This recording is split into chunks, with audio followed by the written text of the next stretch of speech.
Bonjour à tous, nous sommes honorés de vous revoir sur un nouveau numéro de votre émission à la une. Aujourd'hui, nous allons focaliser nos attentions sur l'acteur politique Edmond Agua. Cher Logo, bonjour. Bonjour, Jerry. Bienvenue à vous. Merci.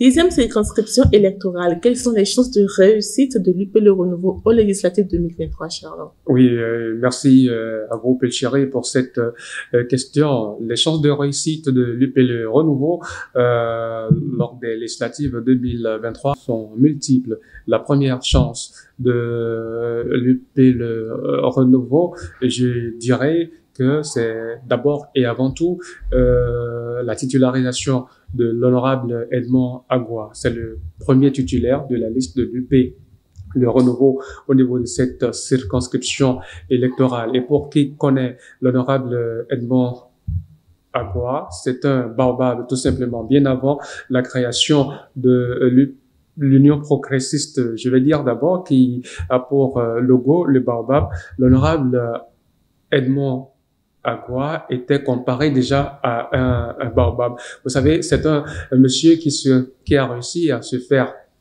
élire bien avant la réforme du système partisan, 3 fois consécutives au niveau de la 10e circonscription électorale qui regroupe les communes de Savet, Glazoué et Ouessé. L'honorable Edmond Agua, c'est le président de l'ancien parti Alliance Éclaireur, j'allais dire.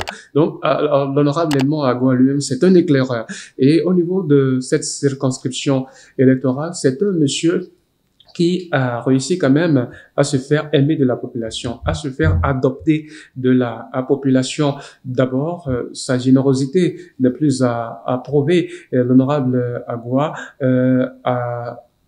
dans les moments de besoin, assisté pas mal de familles dans cette circonscription électorale, et il continue. Et aussi, c'est un monsieur qui a érigé pas mal d'infrastructures au niveau de cette circonscription électorale. À Savet, il y en a plusieurs. À Ouessé, il y en a plusieurs. À Glazoué, quand même, qui est chez lui. Bref, l'honorable Edmond Agua, c'est la première chance. Et parlant des autres chances de l'Union progressiste de renouveau, c'est que dans cette circonscription électorale, il n'y a pas que l'honorable Edmond Agua. Edmond Agua draine des acteurs politiques qui, eux également, ont par leur maestria en matière politique marqué d'une pierre blanche cette circonscription, laissé des souvenirs indélébiles dans la tête, de beaux souvenirs, bien évidemment, dans la tête des populations de cette circonscription électorale plus chère.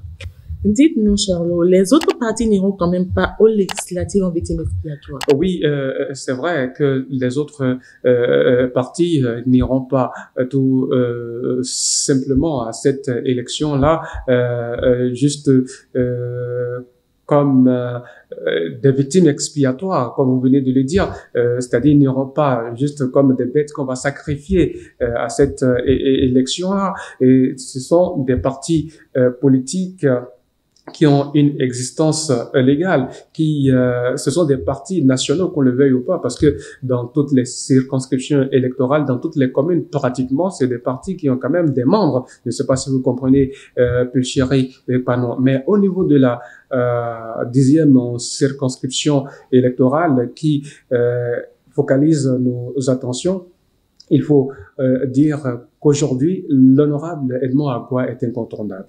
L'honorable Edmond Agua est incontournable. C'est un adversaire qu'on ne peut pas défaire si facilement.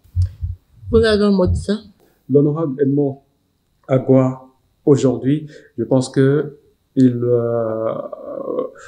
va nous montrer pas mal de choses lors des législatives 2023 et avis donc au parti d'en face. Merci, cher Logo. À la prochaine, Pulchéry.